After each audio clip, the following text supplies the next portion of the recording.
ભગવાન જગન્નાથજીની 143મી રથયાત્રાના દર્શનાર્થે આવતા લાખો દર્શનાર્થીઓને 20,000 કિલો મગ અને ચણાના પ્રસાદનું વિતરણ કરાશે. મગ અને ચણાના પ્રસાદની સેવાભાવી મહિલાઓ દ્વારા સફાઈ કામગીરી હાથ ધરવામાં આવી. ચાલુ સાલે પણ રથયાત્રામાં પ્રસાદ વિતરણની જવાબદારી છબીલા વ્યાયામ મંડળના યુવાનો નિભાવશે. પાટણ તારીખ 17 ભારતમાં 3જા નંબરની અને ગુજરાતમાં 2જા નંબરની પાટણમાંથી નીકળતી ભગવાન જગન્નાથજીની ચાલુ સાલે તારીખ 27 જૂનના રોજ અષાઢી બીજના પવિત્ર દિવસે નીકળનારી 143મી રથયાત્રાની શ્રી જગન્નાથ મંદિર ટ્રસ્ટ અને શ્રી જગન્નાથ રથયાત્રા સમિતિ દ્વારા તૈયારીઓ હાથ ધરવામાં આવી છે. અષાઢી બીજના પવિત્ર દિવસે પાટણ શહેરના રાજમાર્ગો પરથી નીકળનારી ભગવાન જગન્નાથજીની રથયાત્રાના દર્શનાર્થે આવતા લાખો દર્શનાર્થીઓ માટે મગ અને ચણાના પ્રસાદનું વિતરણ કરવામાં આવતું હોય છે.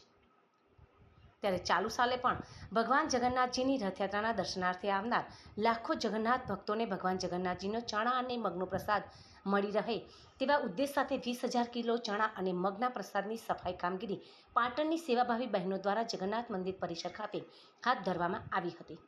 શ્રી જગન્નાથ મંદિર ટ્રસ્ટના મેનેજિંગ ટ્રસ્ટી અને રથયાત્રા સમિતિના કન્વીનર પિયુષભાઈ આચાર્યએ તેમ જણાવ્યું હતું. વધુમાં તેઓએ જણાવ્યું હતું કે છેલ્લા ઘણા વર્ષોથી ભગવાન જગન્નાથજીની રથયાત્રામાં પાટણના જાણીતા છબીલા વ્યાયામ મંડળના સેવાભાવી યુવાનો દ્વારા પ્રસાદનું ભક્તિભાવ સાથે વિતરણ કરવામાં આવે છે. ચાલુ સાલે પણ આ મંડળના યુવાનો ભગવાન જગન્નાથજીની રથયાત્રાના દર્શનાર્થે આવતા લાખો જગન્નાથ ભક્તોનું પ્રસાદ વિતરણ કરનાર હોવાનું તેઓએ જણાવી છબીલા વ્યાયામ મંડળના યુવાનોની નિસ્વાર્થ સેવાને તેઓએ જગન્નાથ મંદિર ટ્રસ્ટ અને જગન્નાથ રથયાત્રા સમિતિ વતી સરાહી આભારની લાગણી વ્યક્ત કરી હતી.